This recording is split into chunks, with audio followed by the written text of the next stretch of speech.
성도 여러분, 안녕하셨습니까?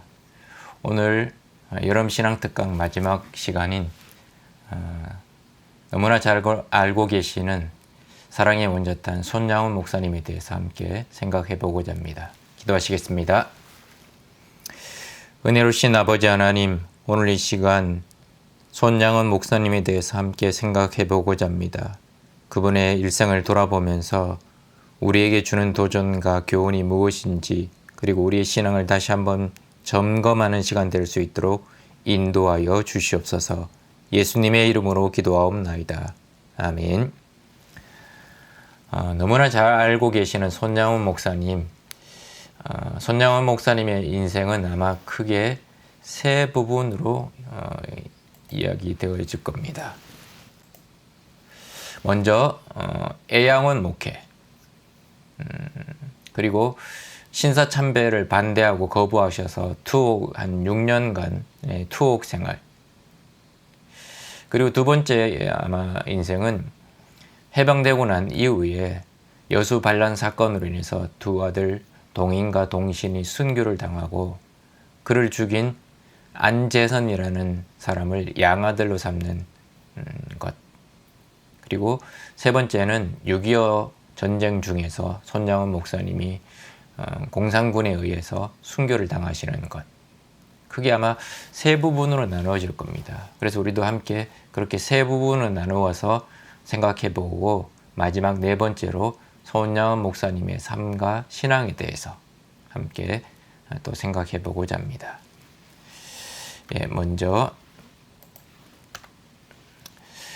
목사님의 이제 목회, 애양원에서의 그 한센병 환자들을 돌보는 목회, 그리고 그 과정에서 신사참배를 거부하셔서 투옥되신 그 모든 것들을 함께 생각해 보고자 합니다. 먼저 목사님의 생애에 대해서 함께 생각해 보겠습니다. 여기 나오는 사진은 경남 함안에 있는 손양훈 목사님 생가를 그대로 복원한 겁니다. 1902년 6월 3일 경남 함안에서 출생을 하십니다. 아버지는 손종일이었고 어머니는 김은수였습니다. 그 가정의 장남으로서 태어납니다. 근데 원래 이 손종일 집안은 기독교를 믿는 집안이 아니었습니다. 그런데 아버지가 손양훈 목사님이 7살이 될 무렵 모든 가족이 기독교로 입교를 하게 됩니다. 그리고 1914년 그 동네의 칠원 초등학교에 입학을 합니다. 그렇지만 그때 당시 일제의 궁성 요배, 즉 일본 왕이 있는 궁을 향해서 바라보고 절을 하는 그런 의식을 늘 행했던 겁니다. 그걸 반대해서 결국에는 퇴학을 당하게 됩니다.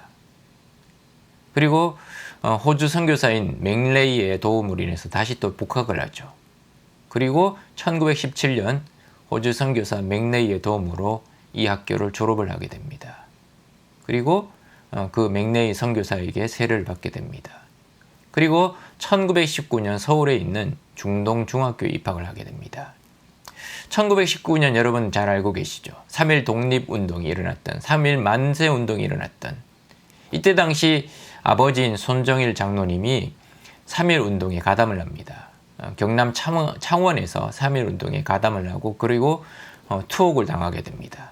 그래서 그것 때문에 이 손양훈 목사님은 학교에서 퇴학을 당합니다. 그리고 이제 우여곡절 끝에 1921년에 일본으로 유학을 떠나게 됩니다. 일본으로 유학을 떠나서 도쿄에 있는 스가모 중학교에서 입학을 해서 공부를 합니다. 그리고 1923년에 이제 귀국을 하죠.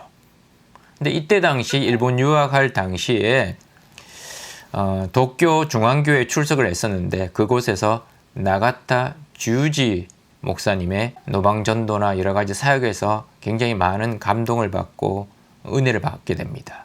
그리고 후에도 자신도 이런 목회자가 되어야 됐다라고 결심을 하게 됩니다.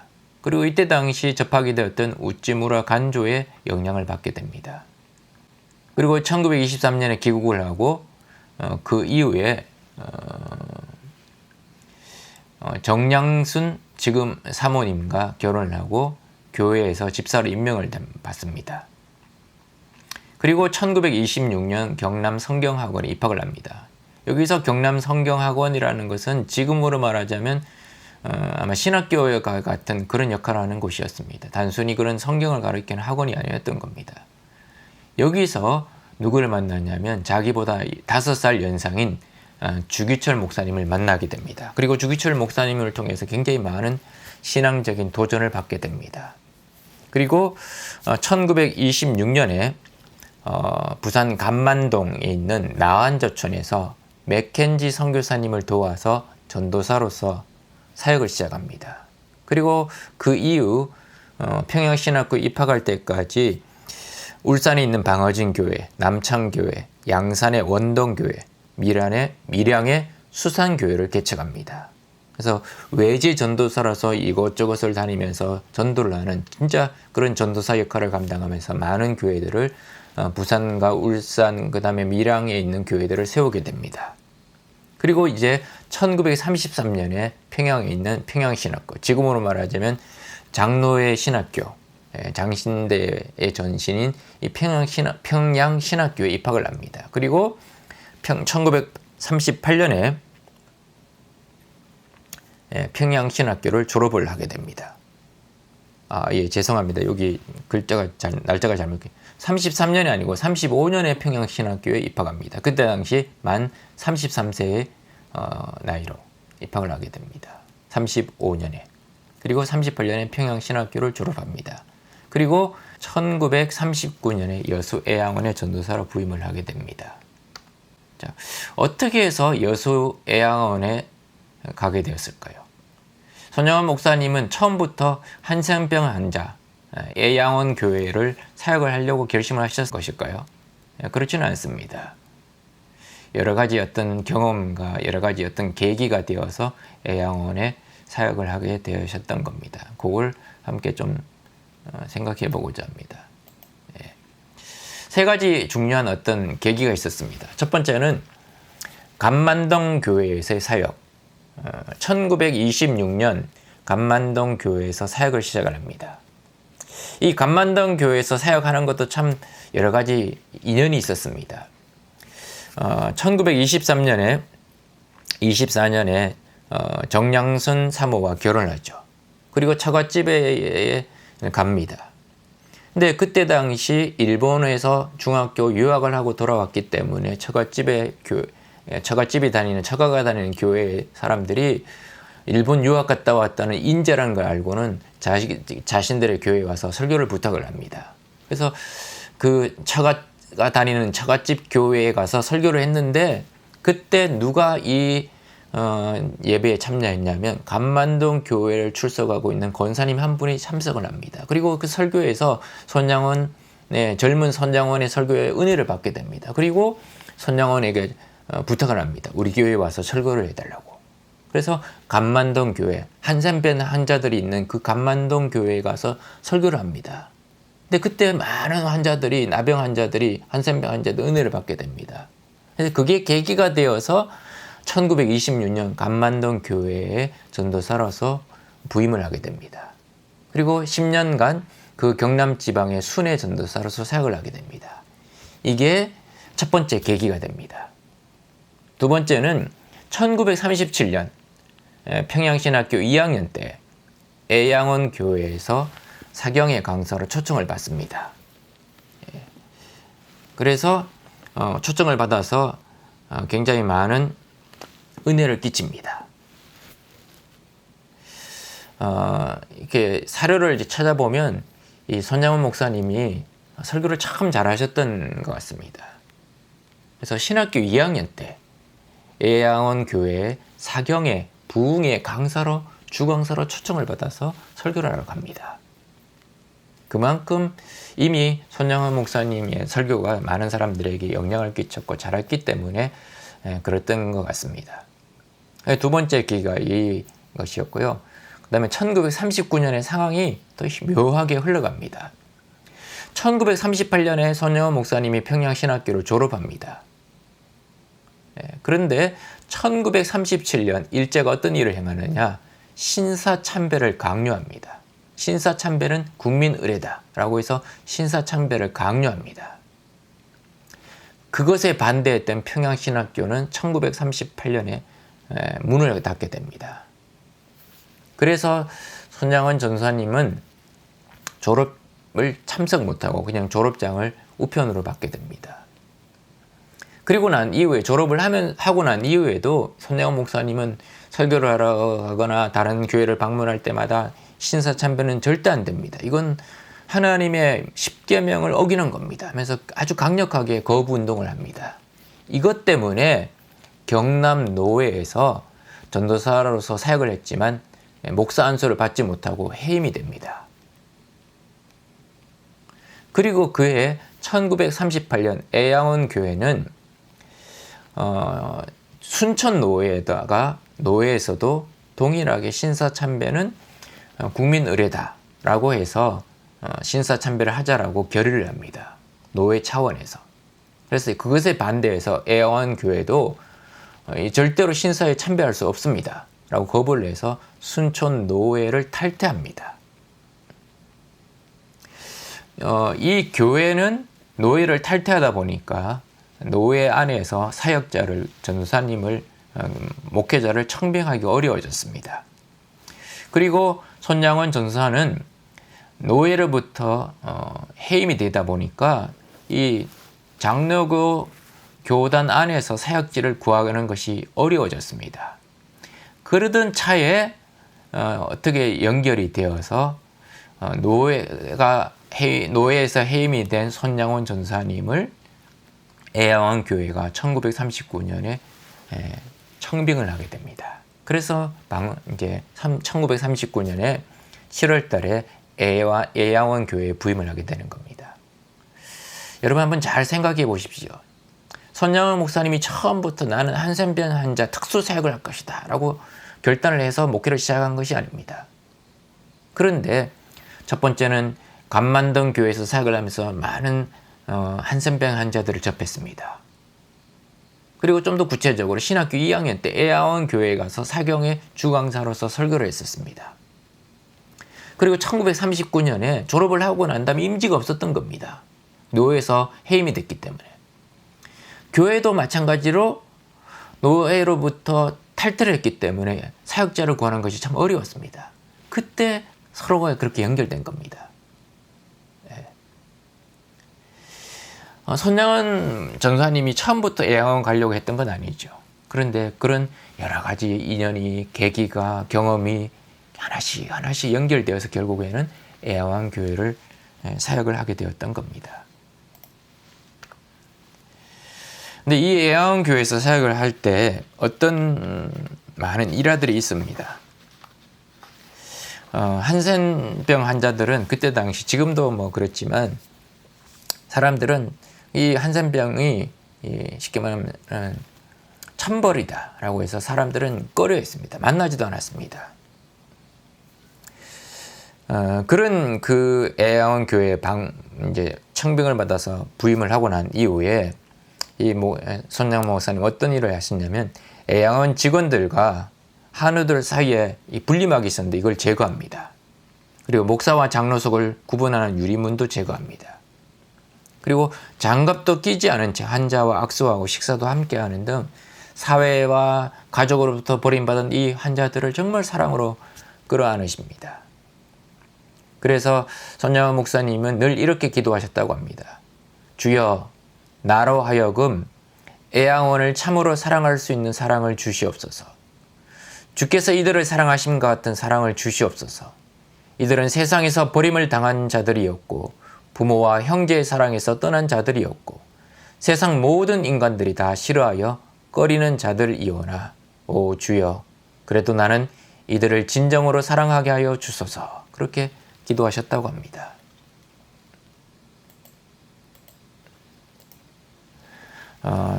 너무나 잘 알고 있는 일화가 될 수도 있는데요. 그 당시 일화 중에서 가장 우리에게 잘 알려진 일화가 있습니다. 환자들 상태에서 중에서도 가장 상태가 심한 환자들만 따로 격리해 놓은 방이 있었습니다. 간호사들조차도 신문을 깔고 들어가니 그런 행동에 모욕감을 느끼는 환자들 중 하나가 우리가 짐승이냐? 왜 우리를 이렇게 대하냐? 우리도 똑같은 사람이다. 라고 외치면서 간호사들 중 하나를 목침으로 때려 죽인 사건이 발생이 됩니다. 그러자 이제 교회가 난리가 났죠.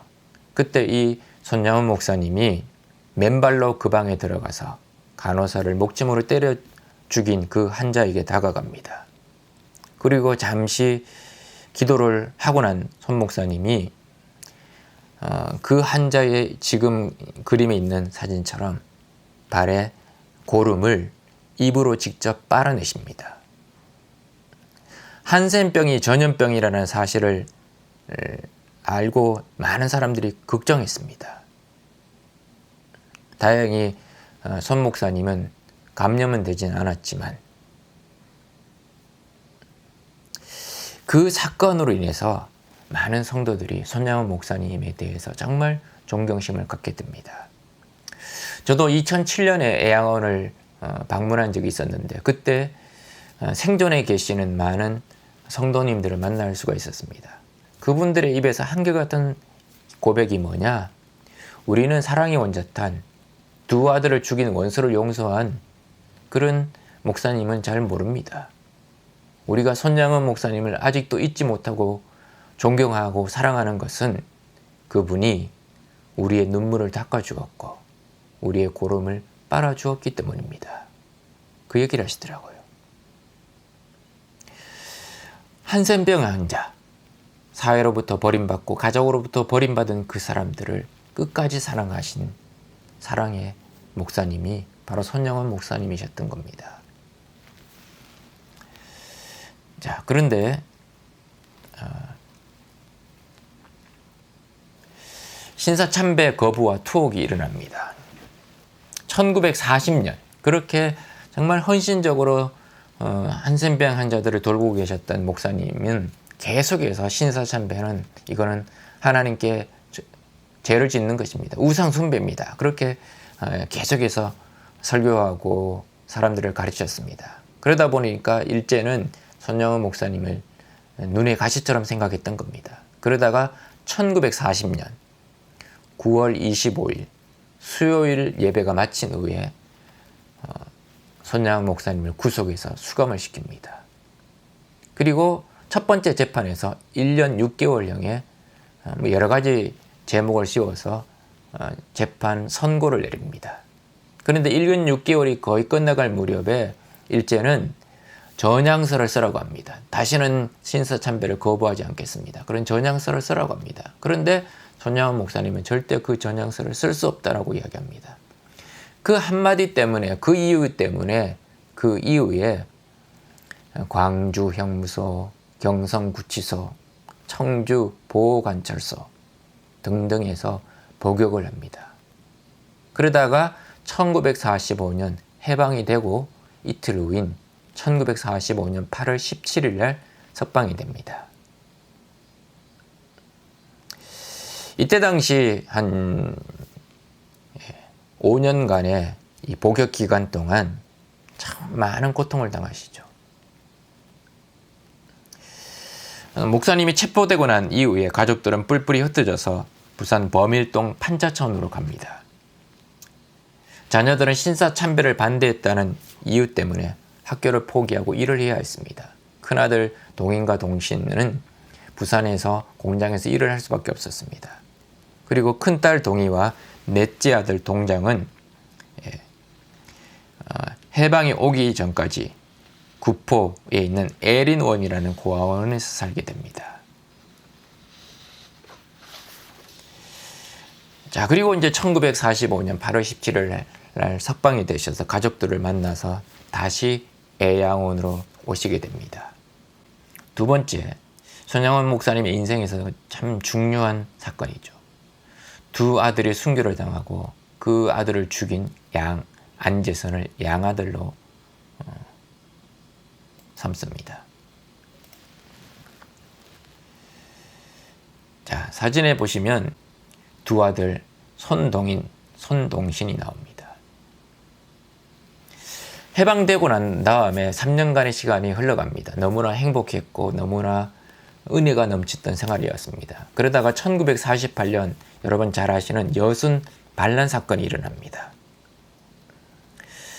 1948년 10월 21일 큰딸 손동희 권사는 이날을 너무나 잘 기억한다고 합니다.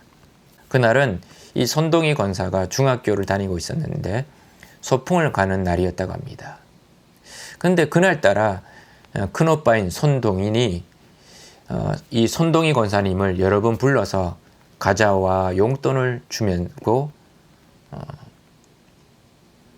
잘 다녀오라고 이야기를 했던 겁니다. 근데 여러 번은 불러서 너무나 이상하다고 생각했다고 합니다.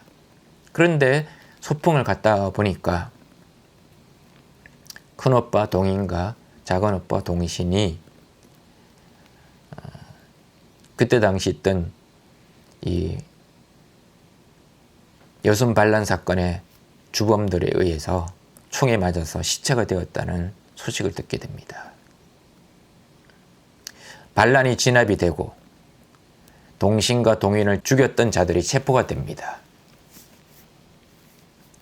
그리고 그들 중에서 동인과 동신을 학인 사살한 안재선이라는 주범이 잡히고 결국 사형을 당하게 되었습니다.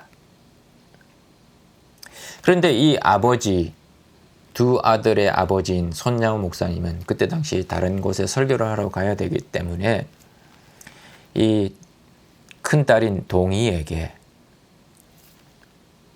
두 아들을 죽인 안재선을 용서해 줄 테니까 풀어주라고, 때리지도 말고 그대로 풀어주라고, 그리고 그 안재선을 양아들로 삼겠다라고 이야기를 합니다. 그것을 큰딸 손동희에게 가서 사형 집행관에게 이야기하라고 합니다. 그때 이 손동희 권사님은 도저히 나는 그럴 수 없습니다. 내 오빠 오라비들을 죽인 그 사람을 어떻게 용서할 수 있습니까? 도저히 할 수가 없습니다. 그렇게 했다고 합니다. 그러자 손양원 목사님은 그때 이 손동희 권사님에게 주신 성경 말씀이 마태복음 5장 43절과 44절이었다고 합니다. 5장 44절에 이렇게 기록되어 있죠. 또 내 이웃을 사랑하고 내 원수를 미워하라 하였다는 것은 너희가 들었으나, 그런데 문제는 44절입니다. 나는 너희에게 이르노니 너희 원수를 사랑하며 너희를 핍박하는 자를 위하여 기도하라. 43절까지는 그래도 뭐 그럴 수 있다라고 생각했던 겁니다. 그런데 문제는 43절에서 44절로 넘어가지가 않더라는 겁니다. 이 죽을 사자가 두 개가 들어있는 44절. 어떻게 보면 죽을 각오가 아니면 넘어갈 수 없는 이 구절을 아버지가 이야기하면서 나는 주님이 원수를 사랑하라고 했기 때문에 원수인 안재선을 용서하고 내 양아들로 삼겠다라고 이야기했던 겁니다. 손양원 목사님은 이 말씀을 통해서 죽음을 넘어가는, 죽을 각오를 하고 원수인 안재선을 양아들로 삼았던 겁니다.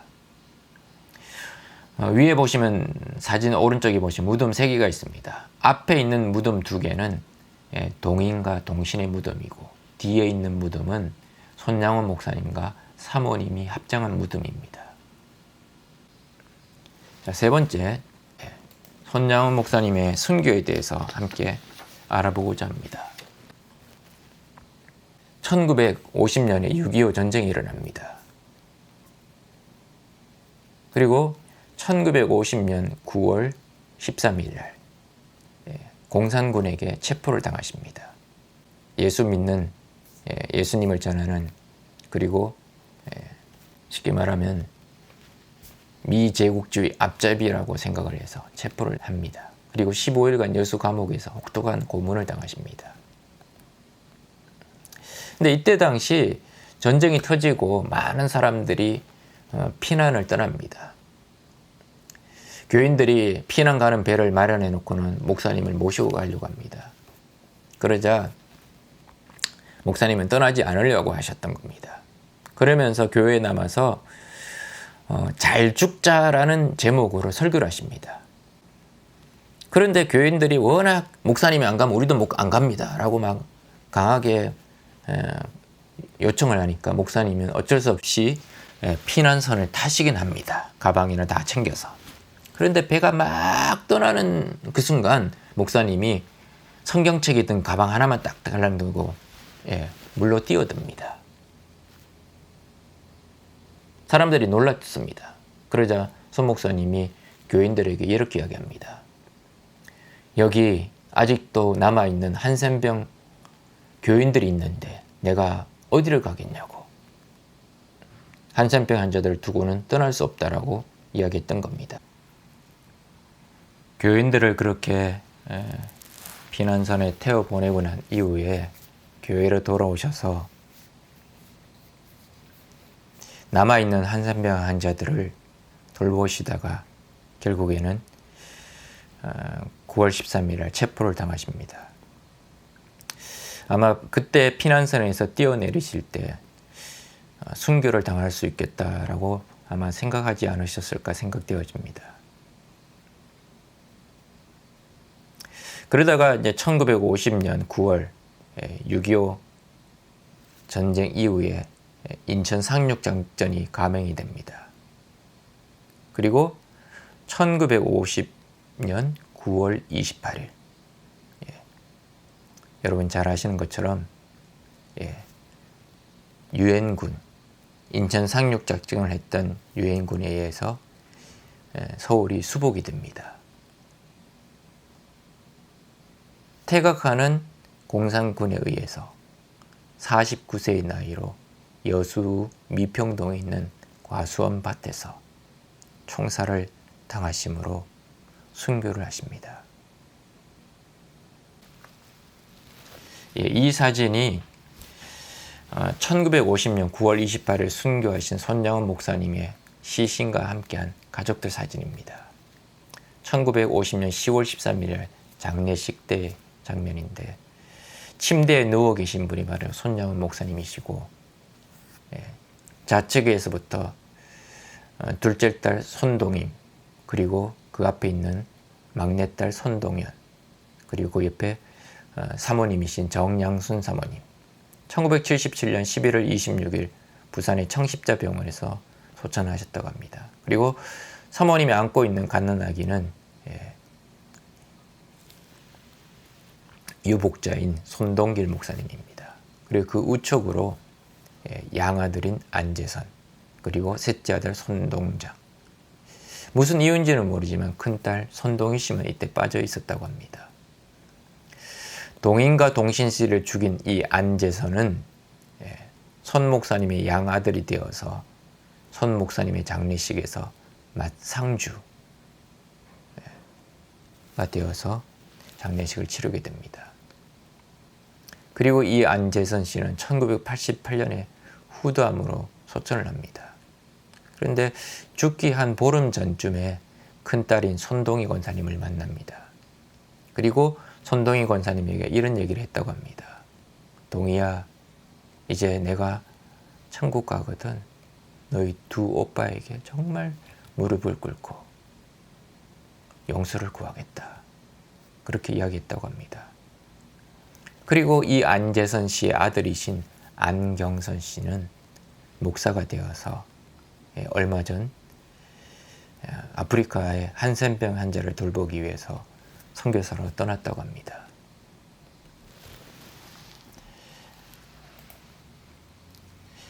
손양원 목사님의 삶과 신앙에 대해서 한번 생각해 보겠습니다. 첫 번째는 손양원 목사님은 기도의 사람이었습니다. 이게 오른쪽에 사진이 있는 것처럼 기도로 시작하고 기도로 살고 기도로 마쳤습니다. 얼마나 기도를 많이 했으면 손이 불처럼 뜨겁다고 해서 손불이라는 별명을 얻게 되었다고 합니다. 오로지 기도로 시작하고 기도로 마치고 기도로 살았던 겁니다. 그렇기 때문에 수많은 어려움 속에서도 그걸 헤쳐나갈 수 있는 힘을 얻게 되었던 겁니다. 두 번째, 천국 지향의 삶, 즉 예수 천당의 삶을 살았던 겁니다. 손 목사님은 늘 이렇게 외쳤다고 합니다. 오늘은 내 날이요. 주님 만날 준비 생활도 오늘뿐이다. 어디서 무엇을 가지고 무엇을 하다가 주님을 만날 것인가. 범죄치 말라. 기도 성경 읽기를 등한히 하고 책임을 게을리 하다가 주를 만날까 두렵다. 오늘에 만족하게 살고 준비하라. 어두운 밤 되기 전에 준비하라. 여러분 잘 아시는 것처럼 두 아들의 장례식 때 9가지 감사의 기도를 하셨습니다. 이 땅의 삶을 지향하는 것이 아니라 저 천국을 지향했기 때문에 이 9가지의 감사 기도를 할 수 있었던 겁니다. 이 9가지의 기도를 같이 한번 살펴보겠습니다. 첫째, 나 같은 죄인의 혈통에서 순교의 자식들이 나오게 하셨으니 하나님께 감사합니다. 둘째, 허다한 성도들 중에 어찌 이런 보배들을 주께서 하필 내게 맡겨주셨는지 그 점 또한 주께 감사합니다. 셋째, 삼남 삼녀 중에서도 가장 아름다운 두 아들 장자와 차자를 바치게 된 나의 축복을 하나님께 감사합니다. 1948년에는 아직 막내 아들인 손동길 목사님이 태어나지 않았기 때문에 삼남 삼녀였던 겁니다. 넷째, 한 아들의 순교도 귀하다 하거늘 하물며 두 아들의 순교일이요 하나님 감사합니다. 다섯째, 예수 믿다가 누워 죽는 것도 큰 복이라 하거늘 하물며 전도하다 총살 순교당함이리요 하나님 감사합니다. 여섯째, 미국 유학 가려고 준비하던 내 아들 미국보다 더 좋은 천국에 갔으니 내 마음 안심되어 하나님 감사합니다. 일곱째, 나의 사랑하는 두 아들을 총살한 원수를 회개시켜 내 아들을 삼고자 하는 사랑의 마음을 주신 하나님께 감사합니다. 여덟째, 내 두 아들의 순교로 말미암아 무수한 천국의 아들들이 생긴 것이 믿어지니 우리 아버지 하나님께 감사합니다. 아홉째, 이 같은 역경 중에서 이상 8가지 진리와 하나님의 사랑을 찾는 기쁜 마음, 여유 있는 믿음 주신 주님께 감사합니다. 끝으로 나에게 분수 넘치는 가문한 큰 복을 내려주신 하나님께 모든 영광을 돌립니다. 그렇게 장례식 때 사람들에게 말씀하셨다고 합니다. 손양원 목사님의 주님 고대가라는 노래의 가사가 나옵니다. 이 찬양의 가사 한번 보시면요. 낮에나 밤에나 눈물 머금고 내 주님 오시기만 고대합니다. 가실 때 다시 오마 하신 예수님, 오 주여 언제나 오시렵니까? 천년을 하루같이 기다린 주님, 내 영혼 당하는 것 볼 수 없어서 이 시간도 기다리고 계신 주님, 오 주여 이 시간에 오시옵소서. 신사참배를 반대하셔서 5년간의 옥중 생활을 하시는 가운데서 손양원 목사님은 늘 이렇게 가사를 적으셔서 흥얼흥얼 부르셨다고 합니다. 주님 언제나 오시렵니까? 주님을 기다립니다. 손 목사님은 이 땅의 삶을 지향하는 것이 아니라 철저히 천국을 지향하셨기 때문에 두 아들의 장례에서도 그 천국을 바라보며 감사할 수 있었고 5년의 기간 동안 옥고를 치르시면서도 믿음을 잃지 않고 하나님에 대한 정절을 지킬 수 있었던 것입니다. 세 번째,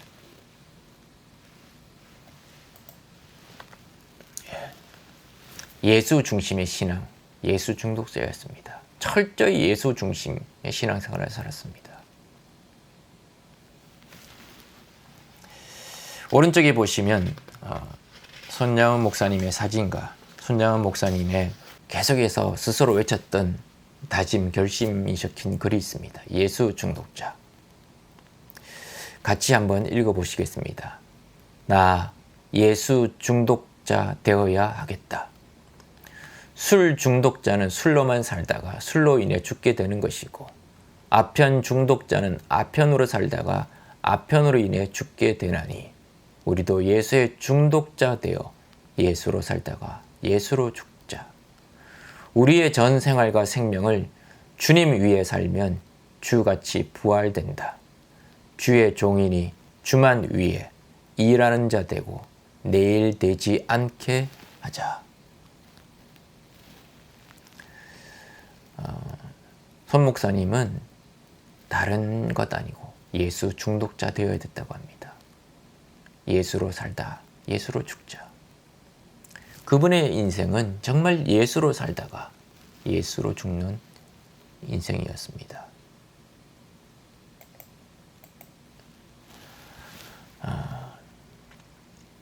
사실 손 목사님은 백범 김구와도 인연이 있습니다.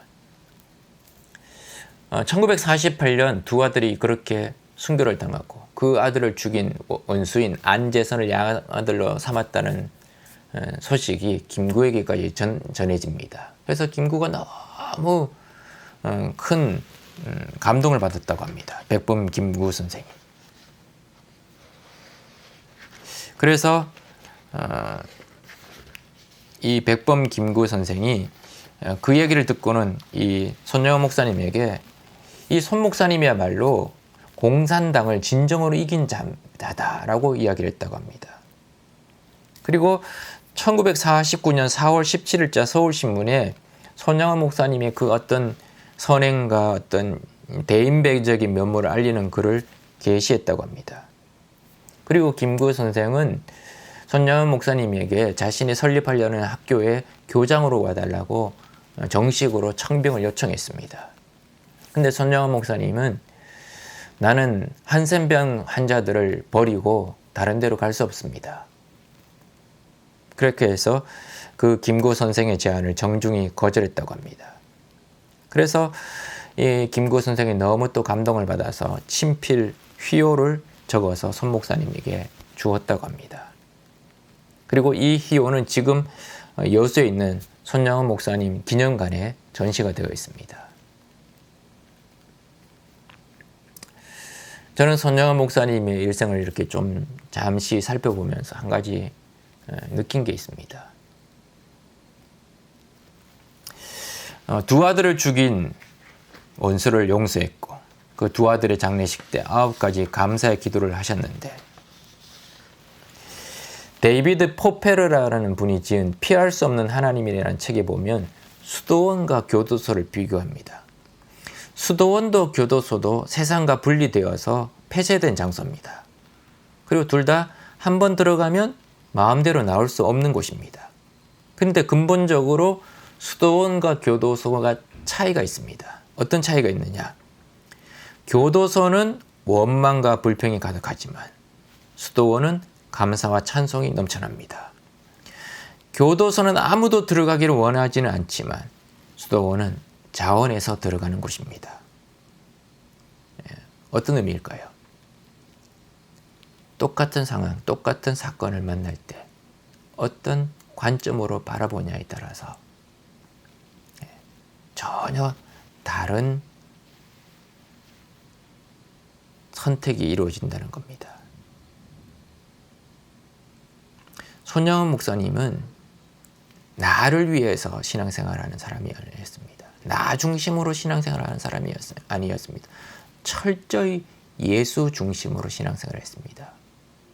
예수 중독자가 되어서 예수로 살다가 예수로 죽자. 그렇게 살다 보니까 두 아들을 죽인 원수도 용서할 수 있었고 양아들을 삼을 수 있었고 5년간의 옥고를 치르면서도 철저히 예수 때문에 그 고난과 고통을 이겨낼 수 있었던 것입니다. 코로나로 인해서 참 많이 어렵죠. 교회도 잘 나오기 힘듭니다. 이때 우리가 한번 우리 자신을 돌아볼 필요가 있습니다. 나는 정말 예수로 살고 있는가? 예수 중독자가 되었나? 예수로 살고 예수로 죽는 사람인가?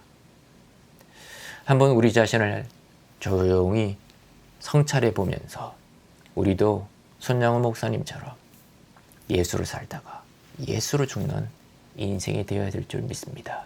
기도하시겠습니다. 하나님 아버지, 사랑의 원자탄이신 손영원 목사님의 일생을 돌아보았습니다. 짧은 시간 그분의 인생을 돌아보면서 그분의 마음속에 있는 예수 중심의 신앙이 우리의 신앙이 되기 원합니다. 예수 중독자가 되어서 예수로 살다가 예수로 죽는 저희 모두가 될 수 있도록 성령으로 인도하여 주시옵소서.